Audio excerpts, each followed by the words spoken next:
आज हम इकाई 9 दिव्यांगता से संबंधित अभ्यास प्रश्नों को हल करेंगे। प्रश्न संख्या 1 है, दिए गए वाक्यों में सही के सामने सही का निशान तथा गलत वाक्य के सामने गलत का निशान लगाइए। तो सेरेब्रल पैलेसी से पीड़ित व्यक्ति में लोकोमीटर दिव्यांगता होती है। तो ये जो कथन दिया गया है, यह हमारा कथन बिल्कुल सही है, क्योंकि जो लोकोमीटर दिव्यांगता होती है वो है क्या? हड्डियों, जोड़ों या मांसपेशियों की अक्षमता को लोकोमीटर दिव्यांगता कहते हैं। और ये दिव्यांगता होती कैसे? पोलियो के कारण, या रीढ़ की हड्डी में चोट लगने से होती है, या सेरेब्रल पैलिसी के कारण होती है। तो ये जो हमारा कथन है ये बिल्कुल सही है। फिर खा नंबर है, दृष्टिबाधित व्यक्ति को सुनने में कठिनाई होती है।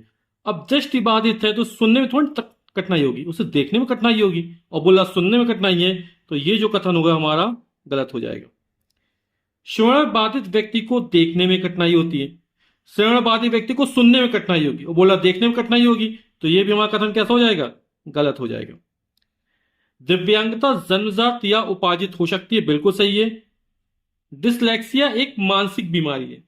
जो डिसलेक्सिया वो पढ़ने संबंधित विकार है, और ये कोई मानसिक बीमारी नहीं है, और ये बोला मानसिक बीमारी है, तो ये भी कथन हमारा गलत हो जाएगा। डिस्ग्राफिया अच्छे ढंग से ना लिख पाने की एक अक्षमता है, तो ये जो कथन है हमारा बिल्कुल सही कथन है, तो इसमें हमने सही का निशान लगा दिया। फिर संख्या 2, नीचे दिए गए दिव्यांगता को उनके प्रभावित अंग से मिलान कीजिए। तो दिव्यांगता प्रकार दिया गया है, और इससे कौन सा अंग प्रभावित हो रहा है वो हमको दिया रहा है। जैसे श्रवण बाधिता, तो यानी सुनने की अक्षमता, और सुनते कहां से हम? कान से हैं, तो यहां पर ये किस में आ जाएगा?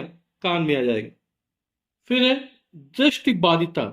दृष्टि बाधिता में दृष्टि बाधित हो जाती है, दिखाई अच्छे से नहीं देता, और हम देखते कहां से? आंखों से देखते हैं, तो यहां पर ये आंख में चला जाएगा। फिर है लोकोमीटर दिव्यांगता। अभी इस पर चर्चा की थी, ये हड्डियों, जोड़ों या मांसपेशियों संबंधित है। और मानसिक दिव्यांगता जो हमारी है वो मस्तिष्क से संबंधित है। प्रश्न संख्या 3 है, नीचे लिखे गए शारीरिक एवं मानसिक अक्षमताओं को छांटकर जन्मजात एवं उपार्जित दिव्यांगता में लिखिए। तो जो जन्मजात दिव्यांगता होती है वो जन्म से ही परिलक्षित होती है, और जो उपार्जित दिव्यांगता होती है वो जीवन के किसी भी काल में दुर्घटना के कारण होती है। जैसे यहां पर आकस्मिक दुर्घटना में हाथ या पैर की हड्डियों का टूट जाना, तो ये उपार्जित दिव्यांगता है। पोलियो रोगी, ये भी उपार्जित दिव्यांगता है।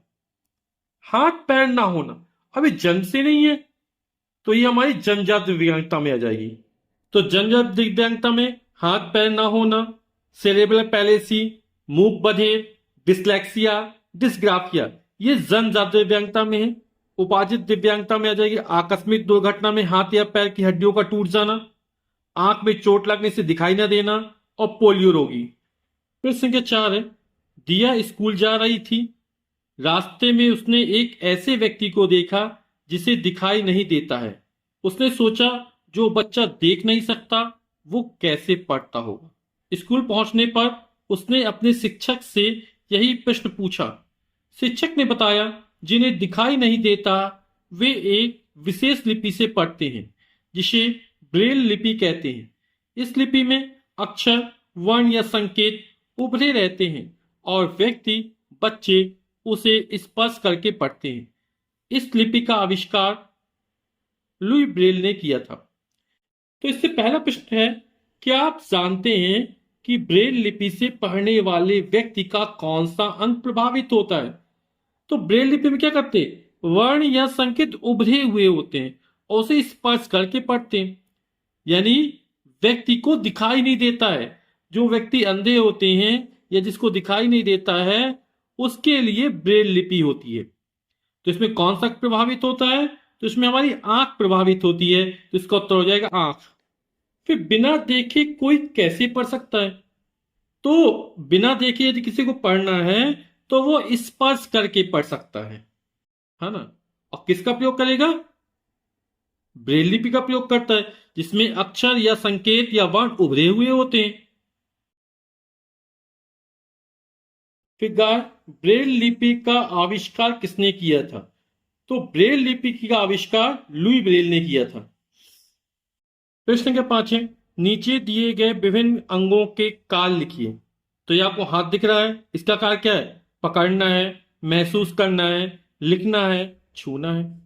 ये आपको पैर दिख रहे हैं, चलने में, पूरे शरीर के भार को संतुलित करने में।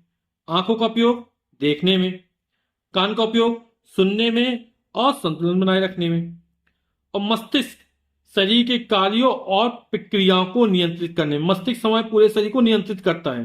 प्रश्न संख्या 6, नीचे लिखे गए अंगों की कार्य क्षमता में कमी अक्षमता से होने वाले कठिनाइयों को लिखिए। जैसे हाथ पैर की क्षमता में पकड़ने में दिक्कत होगी, लिखने में दिक्कत होगी, चलने में दिक्कत होगी, महसूस करने में दिक्कत होगी। आंख की क्षमता में देखने में दिक्कत पड़ेगी, कान की क्षमता में हमें सुनने में दिक्कत पड़ेगी, और मस्तिष्क की क्षमता में सूझबूझ, तर्क एवं ग्रहण क्षमता में अभाव हो जाएगा। प्रश्न संख्या 7, प्रथम उपचार पेटिका में रखी जाने वाली उपयोगी सामग्री के नाम लिखिए। तो नंबर 1 रुई हो गई, दूसरे पट्टियां, तीसरे में गौज, चौथे में कैंची, पिन, साबुन, डॉक्टरी थर्मामीटर, तौलिया, ग्लास चम्मच, माचिस।